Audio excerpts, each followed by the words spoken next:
wakazi wa vijiji vya Nakol, Ngamani na Kwabe Mzungu katika eneo bunge la Jomvu, kaunti ya Mombasa wamepata matumaini ya kumiliki rasmi ardhi wanazoishi baada ya serikali kuanza mchakato wa utoaji wa hati miliki. Akizungumza katika kikao na wakazi wa maeneo hayo, mbunge wa Jomvu Badi Twalib amesema hatua hiyo imewezekana kupitia ushirikiano wa serikali ya kitaifa chini ya Rais Ruto, serikali ya kaunti ya Mombasa na uongozi wake. Baada amesema maafisa wa idara ya ardhi kutoka kaunti ya Mombasa wanatarajiwa kuanza vikao na zoezi la upimaji wa ardhi kuanzia kesho, hatua ambayo itafungua njia ya utoaji wa hati miliki kwa wakazi hao. Kuanzia kesho, ambayo Paul atashare ofisi yake na komiti ya kina Oroko. Komiti hii ya Island mbili ambazo kuanzia kesho itaanza kwenda kupanga mpangilio watakwenda kwa njia gani. Lakini in terms of any problem wakati wa komiti, kwa sababu mambo haya tushayaona, komiti kutoka mtaani time nyingine yataka kwenda hakuna tikiti.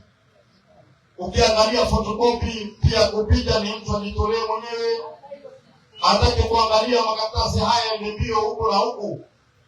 Kwa hivyo nawaambia ninyi mlioko hapa, count on my support on any facilitation ambayo mtahitaji. Mimi nitawasimamia kama fundi wenu.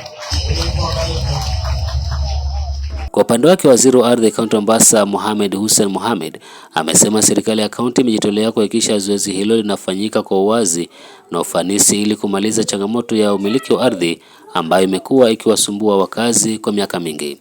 Amesema utoaji wa hati miliki utawapa wakazi usalama wa umiliki wa ardhi, kuimarisha maendeleo ya kijamii na kiuchumi, pamoja na kuongeza thamani ya mali zao. Mwenyewe kapeana direction. Yeye akisema ni order. Na mimi narudisha hizo directions chini. Director iko hapo. Kesho kama alivyosema fulani hivi, committee waonane na watu ofisini, kazi iweze kuanza. Ni hivyo. Ndio kama kuchagua vijana wenye nguvu wale maelewano. Mimi mwenyewe kijua kipeana instruction fanya, watu wanakimbia wanafanya, sio? Na hii kazi mimi nashukuru pia wale ambao wako chini yangu. Si kazi rahisi, lakini imekuwa rahisi. Ukiangalia leo ni Jumapili. Tulisikia wapi wafanya kazi wa serikali wakafanya kazi Jumapili. Lakini wamejitolea hapo.